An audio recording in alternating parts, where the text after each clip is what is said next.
Memperingati Hari Media Sosial Nasional yang jatuh pada tanggal 10 Juni 2022 lalu, Abu Rizal Bakri mengajak segenap kader Partai Golkar aktif di media sosial. Ketua Dewan Pembina DPP Partai Golkar Abu Rizal Bakri sebelumnya mengucapkan selamat kepada rakyat Indonesia atas Hari Media Sosial Nasional. Ia berpendapat media sosial dewasa ini menjadi bagian tak terpisahkan dari hiruk-pikuk sosial masyarakat Indonesia. Dalam penjelasannya, pria yang biasa disapa Ical itu mengatakan, semoga kita semua masyarakat dapat memberikan pengaruh yang positif dan bermanfaat kepada lingkup sosial media kita. Media sosial memiliki banyak manfaat. Selain untuk menyalurkan ekspresi sosial, media sosial juga dapat digunakan untuk aktivitas politik.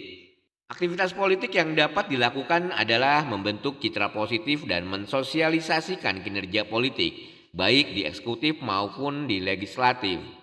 Abu Rizal Bakri menggarisbawahi bahwa media sosial memiliki perannya tersendiri, seperti misalnya meningkatkan eksistensi diri dan mewacanakan ide ke muka publik. Tidak hanya itu, media sosial bisa digunakan untuk melakukan penggalangan opini atau mengkampanyekan isu sesuai dengan kebutuhan. Melalui gadget yang ada di genggaman tangan, kader Partai Golkar bisa melakukan penggalangan opini serta isu yang serius. Lewat media sosial juga para kader bisa klarifikasi kampanye hitam, mengantisipasi hoaks dan memantau isu-isu aktual dari masyarakat.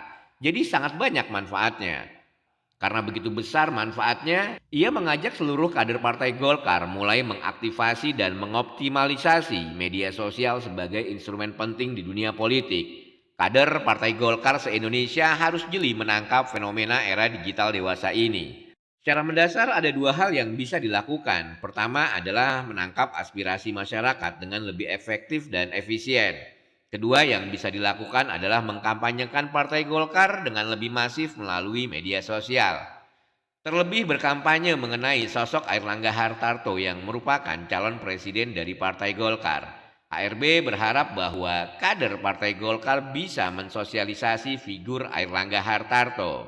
Selama ini prestasi dan kinerja sebagai Menko Perekonomian tampak kurang terpublish. Jika kader solid dan kompak, maka masalah ini bisa teratasi. Terakhir, ARB juga berpesan media sosial bisa menjadi identitas yang orisinil dari Partai Golkar, partai tertua di Indonesia. Pasalnya banyak masyarakat terutama generasi milenial yang menganggap bahwa Partai Golkar adalah partai masa lalu. Dengan optimalisasi media sosial, masyarakat akan mengenal Partai Golkar sebagai partai masa kini dan kekinian yang mengikuti perkembangan zaman.